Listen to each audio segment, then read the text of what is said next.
Right, so Israel have been caught on the back foot again. Oh, what a shame. As Hamas have put forward an offer to them that should be too good to refuse. But of course, refused it absolutely will be, because the government of Benjamin Netanyahu is too fragile to accept anything from them. It doesn't matter that lives are potentially on the line here. For Netanyahu, they never have been the issue. The only issue that matters to him is staying in power. And that has now been exposed in the most blatant way possible, with Hamas essentially offering everything Israel say they want, when the reality is they want the complete opposite.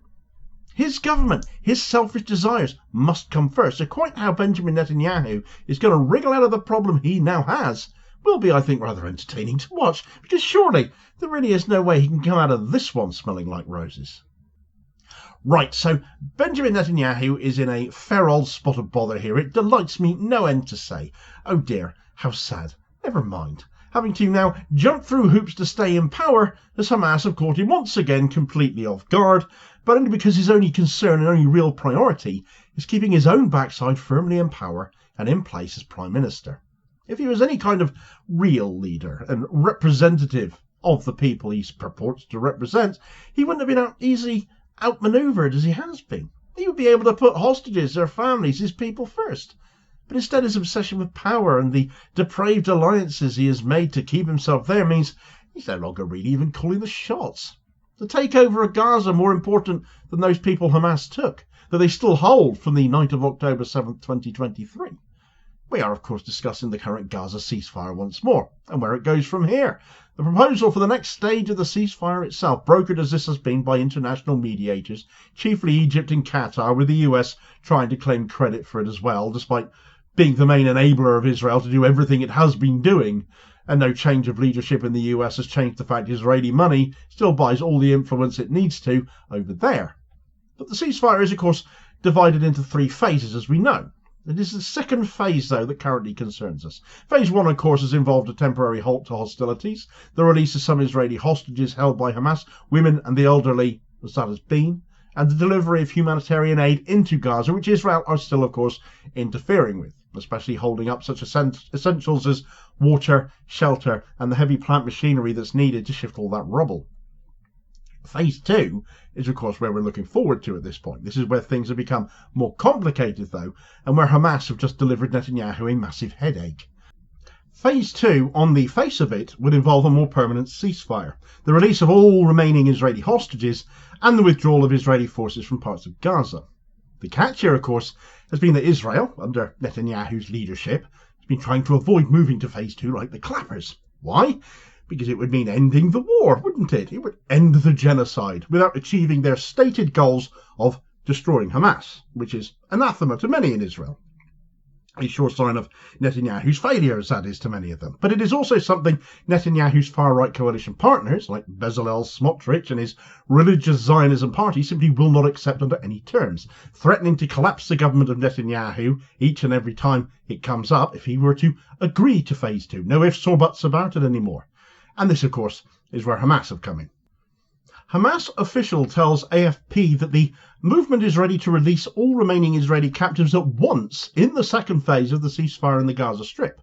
Taher al-Nono, media advisor to Hamas's political bureau, stated Hamas has informed mediators that it is ready as part of an agreement to release all prisoners in the second phase at once, not in batches as was the case in the first phase, in exchange for the release of all Palestinian prisoners and detainees from the occupation's prisons. Hamas showed mediators that it is ready for a single exchange of all prisoners by releasing all Israeli prisoners held by it and by the resistance, living and dead, including senior military officers. He explained that this step is to confirm our seriousness and complete readiness to move forward in ending this issue, as well as to proceed with steps to consolidate the ceasefire until a sustainable ceasefire is reached. Nono did not specify the number of Israeli prisoners still being held by Hamas or other resistance factions in Gaza, nor how many of them are still alive after the first phase of the exchange. However, another Hamas source said that Hamas has not disclosed the number of remaining prisoners, whether dead or alive, and information about them is subject to negotiations within the framework of the second phase. Yes, Hamas has offered to release all remaining Israeli hostages in one go as part of the move into Phase 2 and implement a greater ceasefire. This should be a no-brainer for an honest negotiator. This should be snap the hands off kind of things. This should be a very, very easy thing to agree to. All of your people being returned to you at once. What a wonderful set of events that would be for those people's families. But Netanyahu is anything but an honest broker. And as such, he is placed in an impossible position. On one hand, he's under immense pressure from those same families of the hostages and the Israeli public to bring their loved ones home. On the other hand, agreeing to phase 2 in any way, shape or form would certainly collapse his coalition government, as far-right ministers like Smotrich have threatened to quit if the war ends without Hamas's total defeat.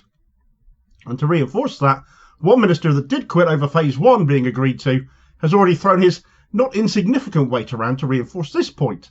So cue former Israeli National Security Minister Itamar Ben-Gvir in a statement he put out on Twitter.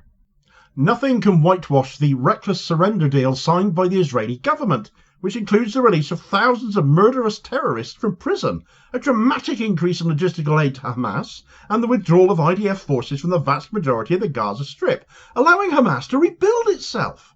All this while the government has full American backing to unleash hell on Hamas if all our captives are not released immediately.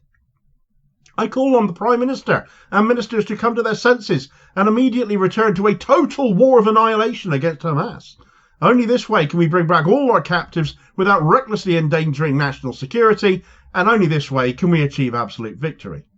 He is absolutely insane. Most of the hostages that Hamas took that have been killed by Israeli hands during the very atrocities they were committing, and there is this Burke demanding you commit even more in order to rescue them. Only if they're going to come back in body bags, it seems. But where Ben-Gvir left the coalition government of Netanyahu over phase 1, the departure of him and his Otzma Yehudit party from the coalition was not enough to collapse the government. Smotrich's party departing, however, absolutely would. Hamas, knowing all of this, of course, have effectively called Netanyahu's bluff. They've exposed the fact that Netanyahu's priority is not rescuing the hostages, it's staying in power. And that's a damning indictment of his leadership, as well as confirmation, if needed, to more and more Israelis that he doesn't care about them, their families, anybody except himself. As a result, Netanyahu's position is weaker than ever. His coalition government is held together by a fragile alliance with far-right parties who have no interest in compromise and never will, beholden utterly to the settler movement as they are. Bezalel Smotrich, for example, has openly called for the forced evacuation of Gazans and their voluntary migration in complete agreement with Donald Trump's plan, which he absolutely adores. He's fully in love with that. It gives him everything he wants. But all in all, it's just a euphemism for ethnic cleansing. These extremists see the Gaza conflict as an opportunity to reshape the region in their favour, their way, and they're willing to sacrifice the hostages to achieve those goals. Netanyahu knows that if he agrees to phase 2, his government will in all likelihood fall. But if he doesn't, he risks losing more and more public support as more and more Israelis grow increasingly frustrated with his failure to prioritise those hostages. It's a lose-lose situation, and one entirely of his own making. Netanyahu has framed the genocide in Gaza as a fight for Israel's survival against Hamas, but as the death toll in Gaza climbs, now over 60,000, mostly women and children at that, and far more of the hostages have remained in captivity than have ever been rescued, or indeed have been killed, not to mention, of course, the many more hostages Israel themselves hold, of course. More and more Israelis are asking the valid question of whether the military action in Gaza is really about security or about Netanyahu's political survival. And I think it's becoming increasingly more obvious which of the two that is. This is not to say in any way, shape or form that Hamas are saints here. They are not. They have committed atrocities. They are holding hostages. They took those hostages in violation of international law. But by refusing to agree to a deal that would bring all of those hostages home, Netanyahu is effectively using them as pawns in his political game, and whilst that is something we can't ignore, increasingly more and more Israelis are finding it impossible to ignore as well. The implications of this stalemate are huge. For Gaza, it means more death and destruction as the ceasefire ultimately fails, as seems virtually certain still. For Israel, it means a deepening moral and political crisis when they make so much of their morality. And for the international community, it's a stark reminder of the limits of diplomacy in the face of entrenched political interests. And for those leaders still insisting on backing Netanyahu and Israel up, come what may, a reckoning awaits them too as the likelihood of being found complicit in Israel's war crimes continues to grow. Netanyahu's refusal or inability to move to phase 2 isn't just a failure of leadership, it's a betrayal of the Israeli people. As much as people watching this may be beyond caring about such notions at this point, he very much does. Matters enormously to him, and his position and his ability to retain it, and at this point keep himself out of jail at the same time. Meanwhile, increasingly Israel are now eyeing up a new threat. Perhaps the Greater Israel ideology can save Netanyahu from his current predicament. If in doubt, start war with someone else. But is Turkey really a likely target? Well, there's evidence pointing towards it right now, and you can find out all about that if you care to check out this video recommendation here as your suggested next watch. Please do also hit like, share and subscribe to the channel if you haven't already done so as to ensure you don't miss out on all new daily content and help support the channel at the same time. All very much appreciated, and I will hopefully catch you on the next vid. Cheers, folks.